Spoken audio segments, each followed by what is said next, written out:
Welcome to Flow Unleashed. I'm Cameron Norsworthy, and this is your podcast for human performance. All right, welcome back. And Cam, again, thank you for letting me interview. We are coming to the second part of the book, the second category. We're moving into steady. Is there anything you would want to say to get the ball rolling on steady? This section was really important for people wanting to find flow within a particular event. Whereas part one, ready, is around that self-leadership, that philosophical approach. Steady is still the second part of a flow mindset. And it's around how do we continue ready in real time? How do we, before an event, how do we calm the contents of our consciousness? How do we stay on track? How do we stay steady in order to allow flow when there might be some turbulence, interference, distraction, and conflict ensuing before the days, hours, minutes, seconds before we actually go into that action? So that's the premise of this part of the book. Okay, so to summarize, the ready is more to zoom out and relate to flow as a whole. And then now we have built a relationship and we've built a self-leadership framework or an idea for ourselves. And now we're moving into preparing to actualize before we do something. Is that fair to say, or did I miss something there? Yeah, and this stage is really before we move into self-actualize, which is really that flow component. How do we sustain presence? How do we sustain internal alignment when there's lots of distraction or potential conflict? So moments before. Moments before, yeah. It Okay. covers, I guess, sort of classical self-regulatory skills and contains content around our self-regulation, but in a way that integrates flow into that process. So perfect for looking at preparations before an important event. How does it relate to everyday things? Like imagine the daily motions of life. Does it apply there too? Or is it the big events? It applies to everything we do, really, in the sense that if we imagine we've got up in the morning, we put on our flow mindset, we're here to learn, we're here for a rich quality of experience. I want to be in my optimal best today. That's my priority. Awesome. I'm ready. And then suddenly we're driving and there's noise in the back from the kids or the people in the car. And then suddenly we hit a red light and we look at the clock and the clock tells us that we're late. And then our mind goes to, well, because I'm late, that means something else is going to happen. So we speed through. We suddenly see a flash from a camera, speeding camera on the side of the road. And then we hit another red light. And suddenly the contents of our consciousness, whilst we were ready and whilst we had created the signpost to help ourselves towards flow, there's been all this distraction and conflict that's come up. And equally, we might be in a conversation and arrive at the party or at the dinner table or at the counter in a place of ready, and then suddenly they do a look or they do a sigh or they say something and we suddenly get triggered. And there's all these emotions and thoughts and internal conflict as well as potential external conflict, which is distracting and derails us from being in flow. So how do we stay steady amongst that distraction is really the essence of this part, which applies absolutely to everyday life and living. If we're wanting to be in flow, I have flow as that lifestyle approach, that philosophical lifestyle approach. But it also applies or becomes really important for people such as athletes or presenters or people who have moments in which they want to be at their best. And we magnify those preparations to really get the best out of them. This connects really well to something you wrote in the book. There you say, if you're not managing the contents of your consciousness, then your thoughts, emotions, and sensations will manage you. It's pretty powerful. I feel it's relating to what you're starting to lay out for us here. It is powerful, and I also believe it to be very true in the sense that our awareness is really a bit like a flashlight or a lens of a camera, if you like. And if we're not actively directing that camera or flashlight to help us see, gather information, which that changes what we see, perceive, believe, feel, all the rest of it, interpret life before us, then it's going to get filled with random stuff, which is then going to have the knock-on effect of affecting our internal workings, our thoughts, our feelings, our perceptions, and so forth. And so there's a real importance to, when we stay steady, to look at, well, what's happening in my consciousness, i.e. awareness, right? I'm using consciousness as a term to talk about our awareness of any given moment, not necessarily a spiritual connection to a higher consciousness, but rather a psychological interpretation of the awareness of the present moment. And an extreme example is working with a CEO of a company not long ago when COVID pandemic hit. There's all this external conflict, external distraction from everyday business. Suddenly thrusted upon his shoulders was, should I cut staff? Do I move offices? How do we protect the business? All this sort of reaction that happens. And in those situations, we can, and I'm sure whilst people may not have been in that CEO position, we can all relate to when something external comes in our way and knocks us off the track or makes us think twice, or suddenly our brain then goes into overdrive to think about many possible solutions.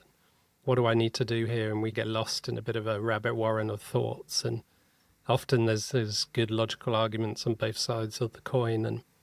And if we're not holding our consciousness, if we're not owning it, then we could be making decisions based on what the loudest fear is in our mind. For example, of this situation with this CEO, one of the things that was really, really helpful for him was to sit with his thoughts, understand where they were coming from. So we put this sort of imaginary board of directors in his head. And there was the director of panic, and there was a director of safety. There was a director of HR. There was a director of being an entrepreneur. And there were all these voices in his head that he felt he was responsible for. And they were all saying different things. And it was a pretty noisy, loud room in his head when we were externalizing what was happening onto a board so he could get clarity. And when we did do that, I asked him, well, where's the chairman of the board? And he kind of got confused and was thinking it was Mr. Panic at that time.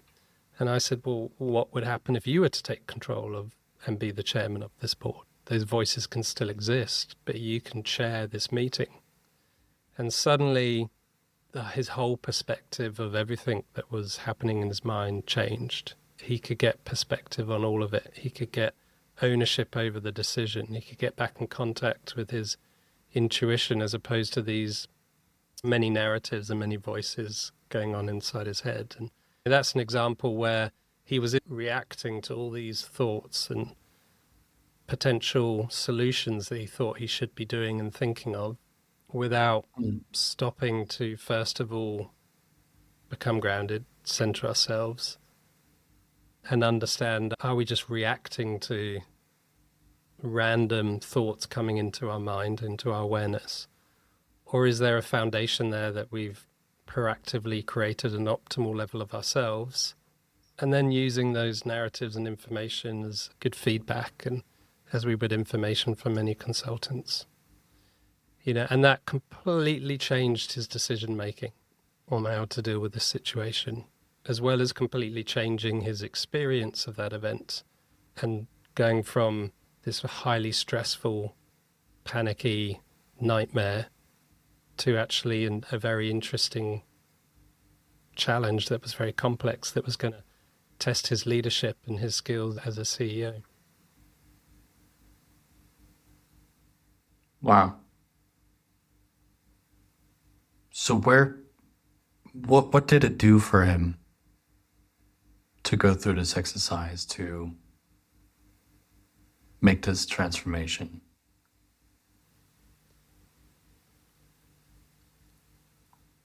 It helped him to be empowered, first and foremost, but also to really embody all the decisions he was making. And he can now look back, and whether he, in hindsight, made the right or wrong decision, he can go back and be like, at the time, I was fully on track, I was ready, I was steady, and I was very conscious, and, I knew exactly what I was doing, and doesn't need to look back with any regrets.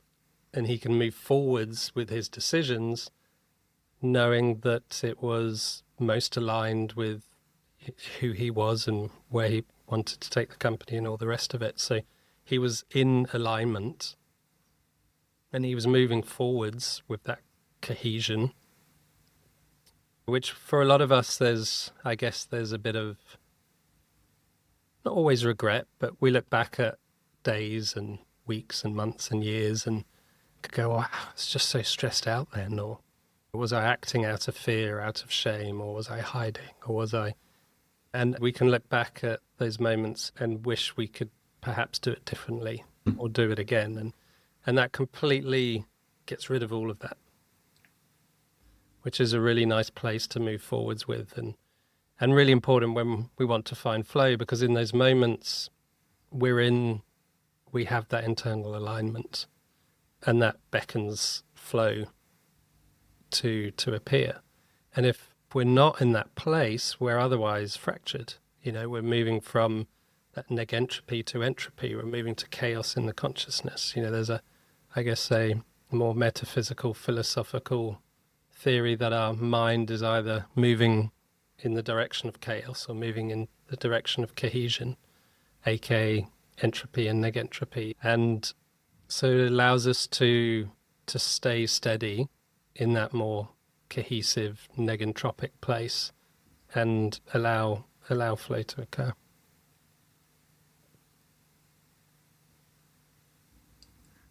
Define entropic and negentropic for people that might not be familiar with these terminologies.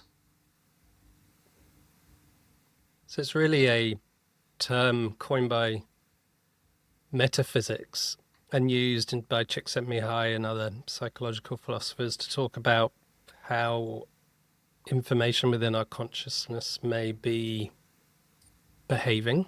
And entropy is this idea of chaos, things moving in random, disparate ways. And negentropy is the opposite, things moving towards one end in harmony, in alignment.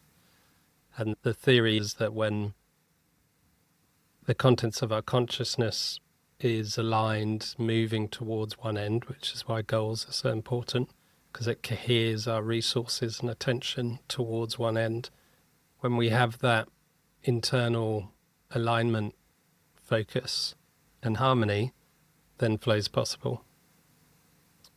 But if our mind is reacting to the disparate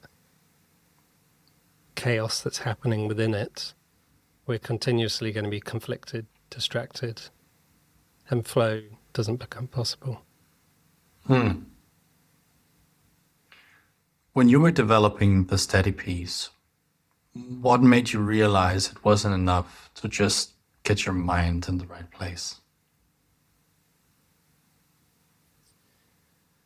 I think many experiences. I mean, my own personal experience in sport would be I'd become ready, put on my flow mindset, prioritize it, and then it'd be the littlest things as suddenly watching a player walk on court with a brand new bag, and then I'd be like, oh, he's got the brand new equipment, he must be good. And as stupid as it sounds, that then triggers a fear of competence and thoughts and all the rest of it. And then playing about with music, I'd be in a good space, and then I'd play music that got me pumped, right? I'd listen to the Rocky soundtrack and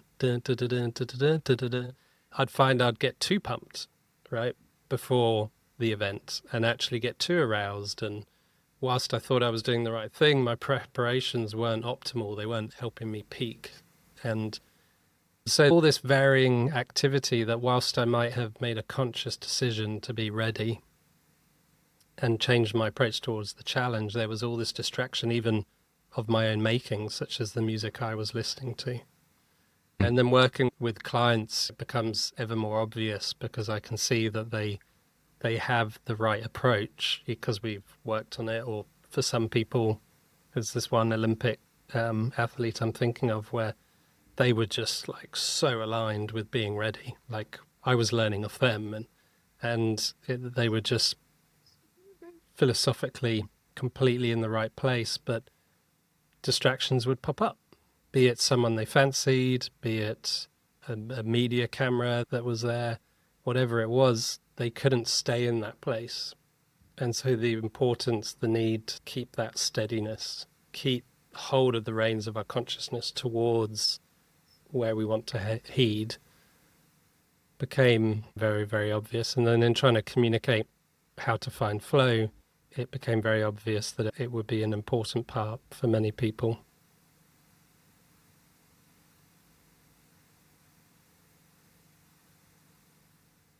Tell us more about what changed for this specific athlete then. They were able to be more consistent. So whereas their performances would be high and then low and high and then low, and when the external variables were in the right place, which was, down to luck, they had the right philosophical approach and it all clicked. But when something wasn't quite right, be it equipment, be it people around them, be it whatever it was, their performances and their ability to find flow would suddenly falter. So there was this sort of up and down roller coaster ride of performances and experiences. And then when they inserted these preparations to sustain that space until they were paddling and then they could let go and just allow flow, suddenly their performances were consistently high and their experiences were consistently satisfying. And their ability to find flow felt more attainable, more real, more consistent, more frequent. Yeah. For most of our lives, we don't manage our consciousness. We just react. When does someone wake up to the fact that they actually have a choice here, that they have the ability to that? Does it need a trigger? Or do we need some sort of awareness that needs to seep in?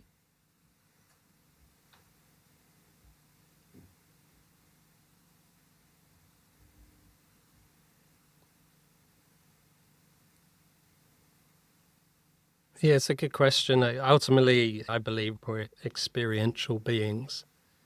And for there to be wisdom, not just knowledge, right? So for there to be information that isn't just a logical thread that makes sense, but rather a lived, embodied pattern of thinking or behavior, that that comes from experiencing something, and the embodied mind, the psyche, absorbing it and then using it becomes part of us, becomes part of our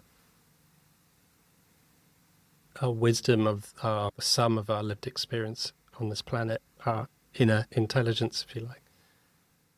Often for people need that experiential win, or that experience for something either bad to happen, for us to go, hang on, I don't want that, how do I change that? Or for something great to happen in which we have managed our preparations and then it's clearly worked, and then they're like, oh wow, that was great. So I think, it depends on how people create that experience, and as to when we allow that penny to drop, but certainly we can curate it. We don't need to have a huge aha moment. We can be very aware that, for example, there's a million and one examples we can use, but if I go and have a cold shower right now, I can just walk in and my experience is probably going to be, oh, tight, hold it. But if I take 10 deep breaths, find a level of internal harmony where I can be at ease with oncoming friction and oncoming cold and oncoming conflict, then I'm going to have a richer experience, right? And my performance per se is probably going to be less gasping. So we can sort of create experiences such as that. We can go shoot 3 throws on the basketball. We can go throw darts at the board, or take tea bags and throw them into coffee cups, to create any challenge for ourselves. And when we practice integrating flow into the preparations, we can see very quickly that the experience is better, the performance is better, and that aha moment of, okay, I do have a choice here. I can manage my consciousness, becomes really, really interesting. What's happening when someone's consciousness is not managed by them, but the nervous system is taking over?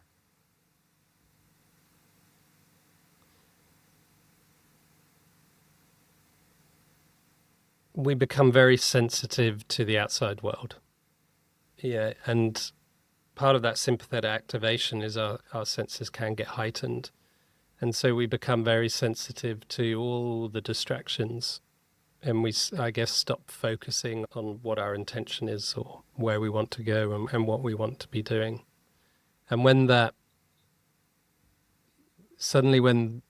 equals more uncertainty, more chaos externally, and as a result, our thinking brain, our explicit cognition, takes the reins, thinking, I need to feel more in control here, I need to feel safer. And we start to overthink, and then our left amygdala will start to fire, and sympathetic nervous system spikes even more, and all that beautiful corticomuscular coherence that we have in flow, all that beautiful harmony, and that parasympathetic modulation of our sympathetic nervous system, where our sort of psyche and relaxed system manages the arousal to a really helpful level, disappears. And in that sense, our sort of biology is reacting, and just as we would a stress response. And we go into a sort of a mild or extreme, depending on the situation, sort of fight, flight, freeze, fawn or flop responses, where we can also not feel in control of our physiology as our heart starts to beat and we start to sweat and start to become twitchy or tight or strained, and then we're deep in the red. So obviously, I think we talked a little bit earlier around this idea of embodied cognition, where the mind and body are inseparable, and there's a physiological consequence to the psychology. Yeah. You mentioned flight, fight, freeze. Those are the 3 that I hear most often. What goes more? Fight, flight, freeze, fawn and flop. Fawn and flop. Flop I have never heard. Fawn I've just recently heard about. Take us up through the last 2. Fawn is sort of people pleasing, We go into that sort of appeasement, that placating, that I'm not the situation, or you are more worthy than me, and then we distance ourselves, we avoid and run away by placating. And then that Yeah. flop is where we feel like we might lose control of the body, such as we just feel like fatigued all of a sudden, or in a physical sport, or not even a physical sport, you go up to someone you fancy and suddenly your legs feel all loose and wobbly, and you just feel like your body goes into this sort of flop, and psychologically we go into a bit of a downward spiral. So people pleasing might be a part of this response that we have when we're faced with something that's threatening. Is that fair to say? Yeah. Interesting. In the book, you write that the mind will naturally project to future events, most often self-determining suboptimal experiences. Why do our minds do this?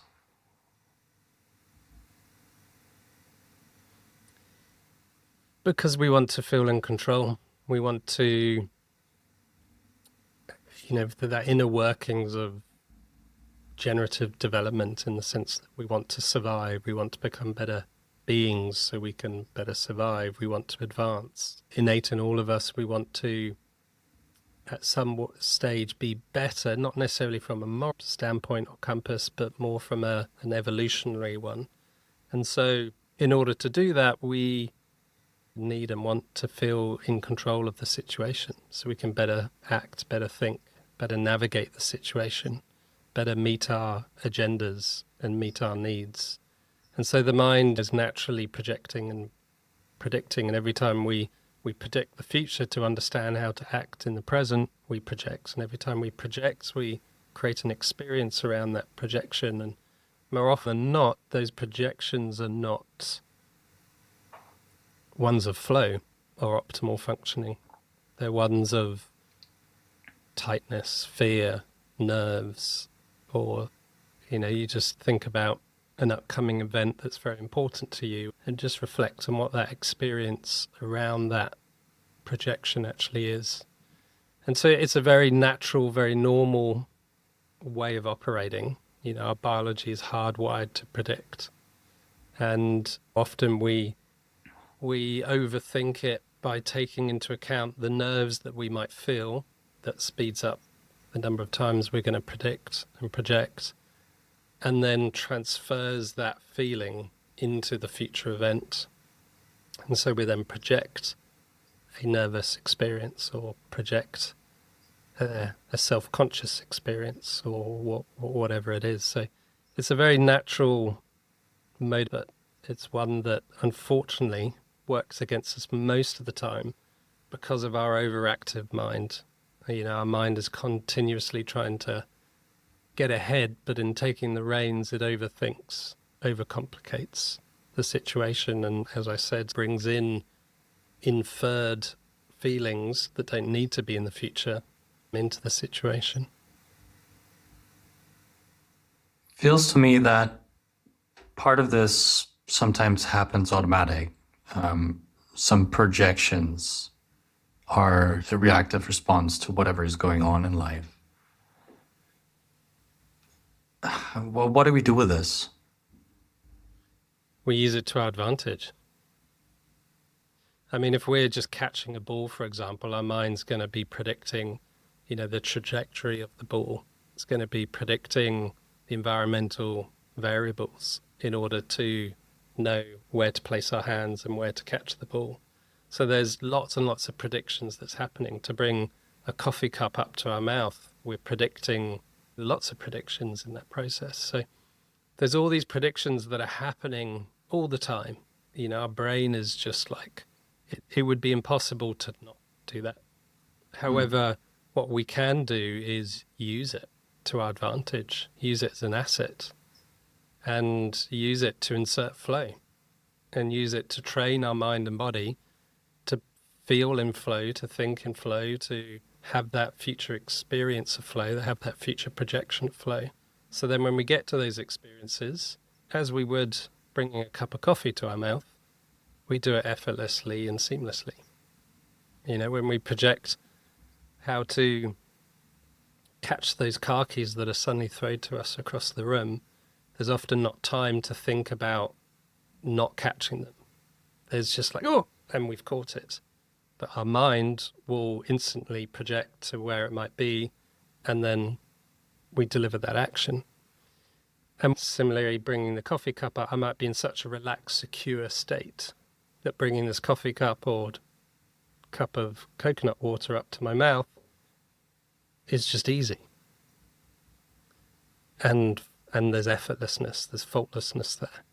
But if suddenly I'm sitting across someone who I'm nervous about, or I have an internal conflict, and I'm sure we've all been there trying to drink a hot cup, and we're feeling nervous and we're trying to steady the cup to not spill it and have a drink, suddenly it all becomes difficult and clunky and horrible. So that premise we already do, but it's just consciously utilizing that predictive processing to our advantage.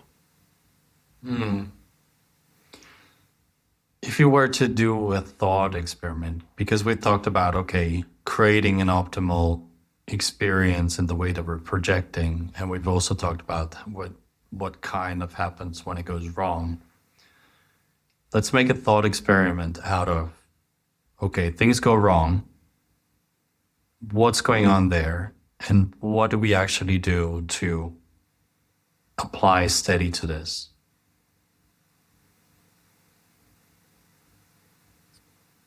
We proactively, what I call, build a flow blueprint.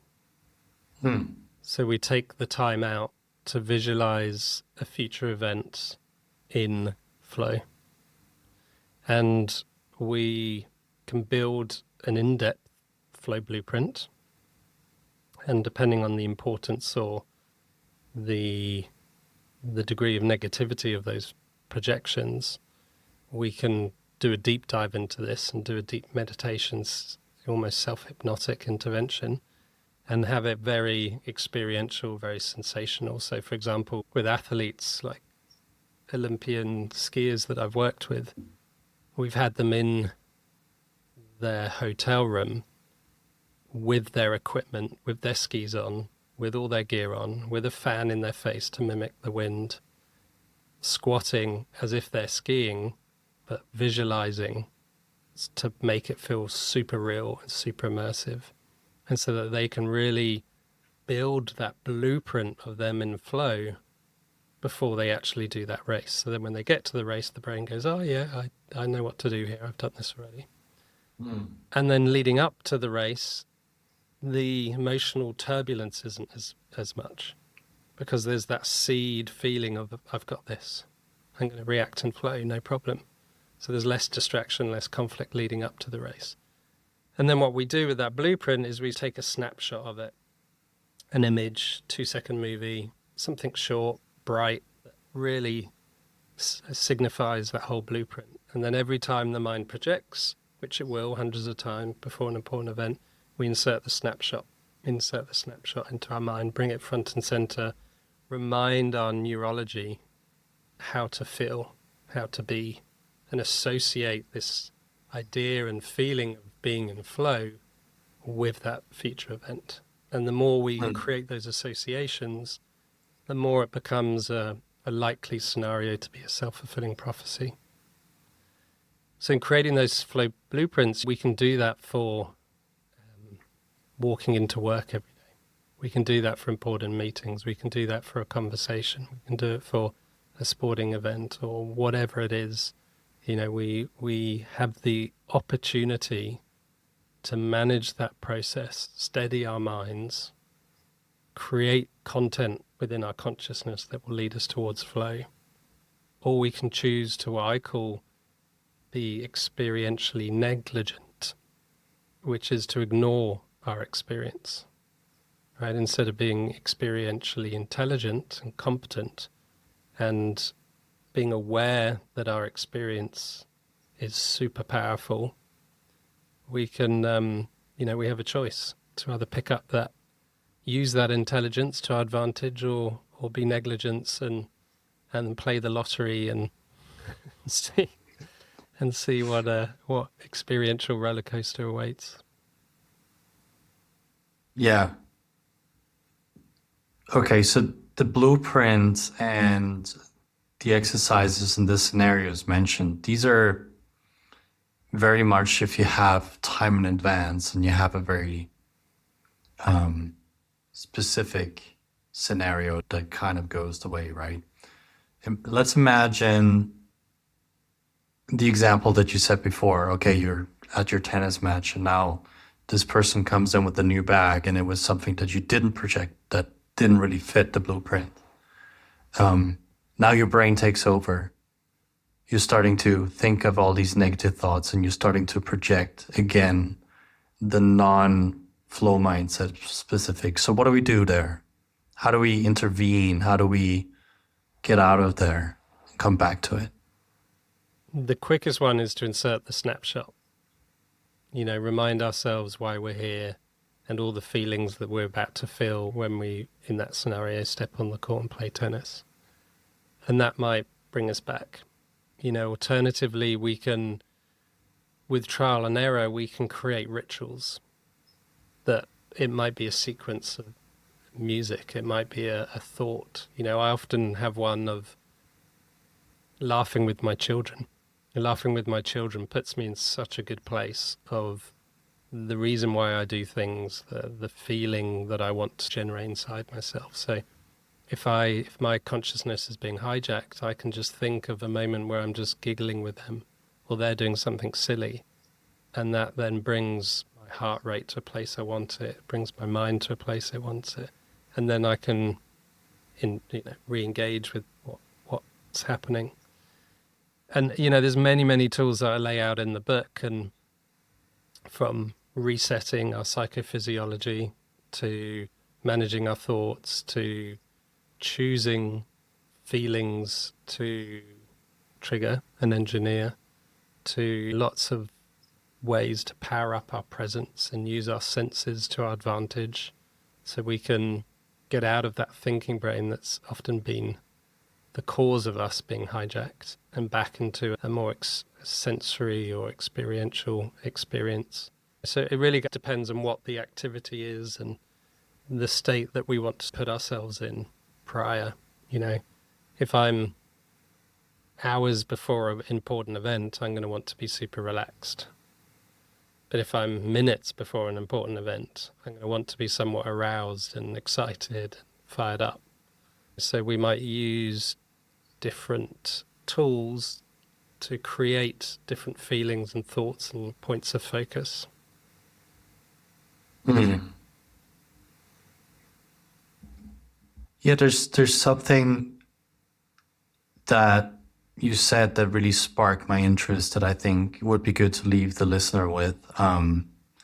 The deliverance to catch yourself in that moment when things are going, to insert the emotions at the right place. So there's some sort of essence of self-knowledge that you're developing as you're going through steady in a way, right? You're creating something deliberately to project, but also you're starting to understand what might go wrong for you and how to change your experience and becoming more intelligent in the moment.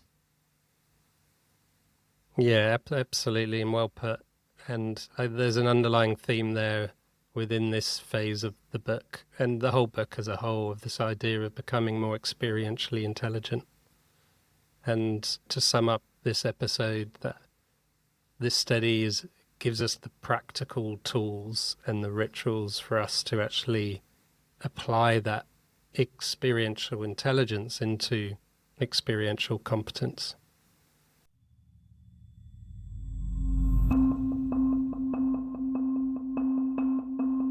Thank you for listening to Flow Unleashed. If you enjoyed listening, please subscribe to get notified when our next episode drops. The more people that subscribe, the better I can make the show for you.